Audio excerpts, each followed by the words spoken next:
In the second part of Ponniyin Selvan, we encounter the profound guilt experienced by the most powerful members of the Chola dynasty. Despite their immense power and authority, these rulers cannot escape the moral consequences of their choices. The Emperor Sundara Chola carries the weight of forsaking Mandagini in his pursuit for the throne. Despite his elevated position, he remains haunted by her memory and feels an overwhelming sense of responsibility for her suffering.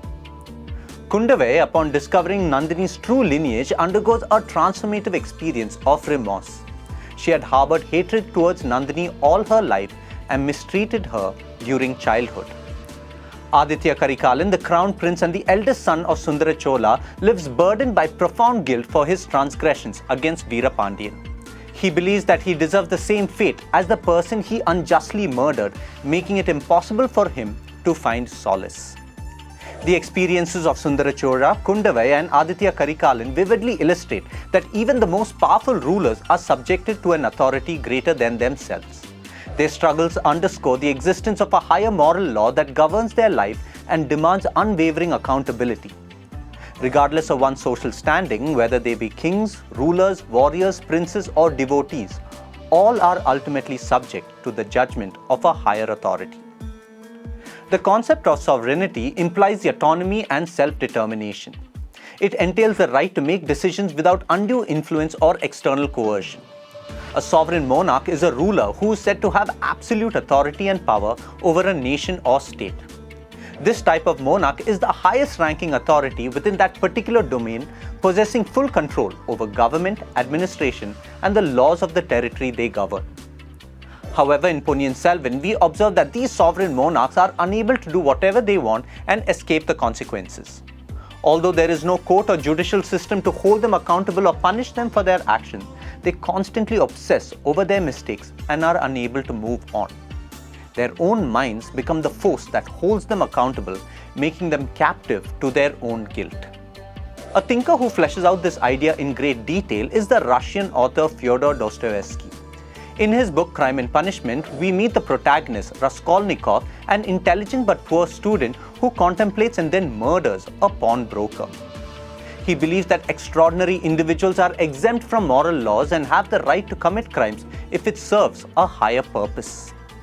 As the novel progresses, Raskolnikov experiences intense inner turmoil and guilt, struggling to come to terms with his actions. He is haunted by his crime, plagued by hallucinations and vivid dreams that reflect his tormented conscience. A significant moment occurs towards the end of the novel when Raskolnikov kisses the ground. This is a critical turning point in the moral and psychological journey of the novel. He comes to a profound realization of his own moral transgressions and the need for redemption. The act of kissing the ground is a symbolic gesture of humility, repentance, and a renunciation of his former mindset. By doing this, Raskolnikov expresses his submission to the higher power of morality and the need to reconcile his conscience with the moral law. The transformative act symbolizes Raskolnikov's willingness to accept his punishment, seek redemption, and begin the process of moral regeneration. Although this moral transformation can be seen to some degree in the lives of Sundara Chola, Kundavai and Karikalan, it is most vividly seen in two other characters in Ponniyin Selvan.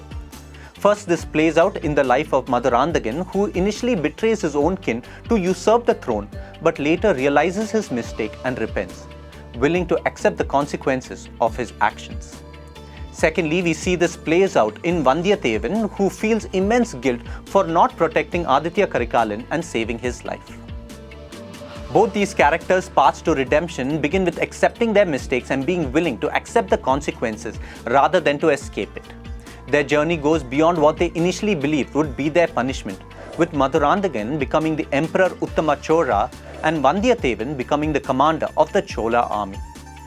This shows that if one listens to their conscience and takes the necessary steps, they can experience a fate that is radically transformative. Ultimately, Ponniyin Selvan serves as a poignant reminder that even the most powerful individuals are subjected to a higher authority.